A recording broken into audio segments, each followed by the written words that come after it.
आज बात करते हैं दुनिया के शायद सबसे बंद, सबसे रहस्यमयी देशों में से एक की, उत्तर कोरिया। वहाँ के लोगों की रोजमर्रा की जिंदगी आखिर दिखती कैसी है, चलिए समझने की कोशिश करते हैं।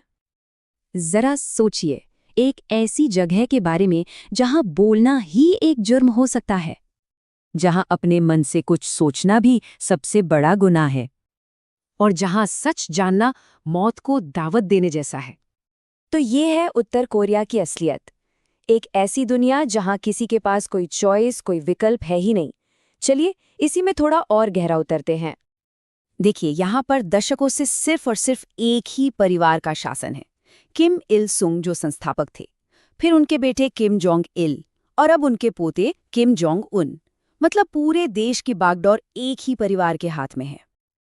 और हाँ, चुनाव भी होते हैं, लेकिन ये बस नाम के हैं। वोट देना तो जरूरी है सबके लिए, पर उम्मीदवार हमेशा एक ही होता है। और अगर किसी ने वोट नहीं दिया तो उसे देशद्रोही मान लिया जाता है। कमाल है ना।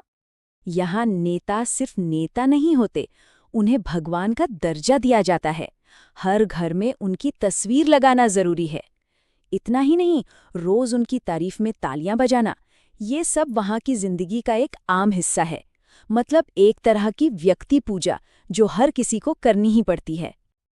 तो फिर सवाल उठता है कि एक आम इंसान का दिन वहाँ गुजरता कैसे है? क्या हैं उनके रोज के काम? आइए देखते हैं। एक उत्तर कोरियाई नागरिक की सुबह कुछ इस तरह होती है। उठते ही सबसे पहला काम है नेता की तस्वीर के आगे झुकना, और उसके बाद कानों में जो पहली आवाज पड़ती है वो होती है सरकारी रेडियो की। मतलब दिन की शुरुआत भी पूरी तरह से सरकार के कंट्रोल में। सरकार जो दिखाती है और जो असलियत है, उसमें जमीन आसमान का फर्क है। प्रोपोगेंडा में दिखाया जाता है कि देश बहुत अमीर और ताकतवर है, लोग खुश हैं, मजे से रह रहे हैं।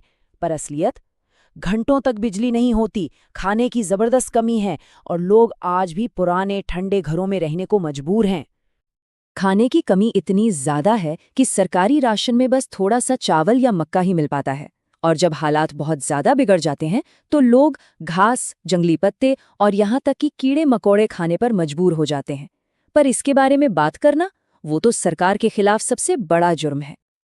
अब सवाल ये है कि सरकार इतने बड़े पैमाने पर ये कंट्रोल बनाए कैसे रखती है?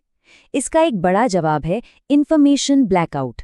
मतलब लोगों को बाहरी दुनिया से पूरी तरह काट देना। यहाँ पर मीडिया 100% सरकारी कंट्रोल में है। कोई प्राइवेट चैनल नहीं, कोई आज़ाद अखबार नहीं। टीवी हो, रेडियो हो या अखबार, हर जगह से बस एक ही आवाज़ आती है, और वो है सरकार की आवाज़। ये एक तरह की डिजिटल जेल है। आम लोगों के लिए इंटरनेट तो लगभग बैन ही है। मोबाइल फ़ोन भी ट्रैक होते हैं और उनसे सिर्फ देश के अंदर ही बात हो सकती है। टीवी और रेडियो पर बस दो ही बातें सुनाई देती हैं, हमारे नेता महान हैं और बाकी सारी दुनिया हमारी दुश्मन है। और ये सब बचपन से ही शुरू हो जाता है। स्कूलों में बच्चों को गणित पढ़ाने से पहले अपने नेताओं का इतिहास रटाया जाता है। उनके दिमाग में ये बात बिठा दी जाती है कि नेता ही सब कुछ हैं। बच्चे अक्सर गाते हैं, हमारे पिता किम हैं। अब जरा सोचिए, ऐसे माहौल में जीने का मनोवैज्ञानिक असर क्या होता होगा? इसका नतीजा है डर की एक संस्कृति जहां हर कोई हर किसी पर शक करता है। वहां एक कहावत बहुत मशहूर है, दीवारों के भी कान होते हैं। और ये सिर्फ एक कहावत नहीं है, ये वहां की सच्चाई है। कोई भी आपका जासूस हो सकता है। इसलिए लोग हमेशा दबी आवाज में बात करते हैं, एक अनजाने डर के साए में। सिस्टम ऐसा बनाया गया है कि पड़ोसी ही पड़ोसी की जासूसी करता है, दोस्त दोस्तों के खिलाफ रिपोर्ट करते हैं, और एक छोटी सी गलती की सजा सिर्फ उस एक इंसान को नहीं बल्कि उसके पूरे परिवार को भुगतनी पड़ती है।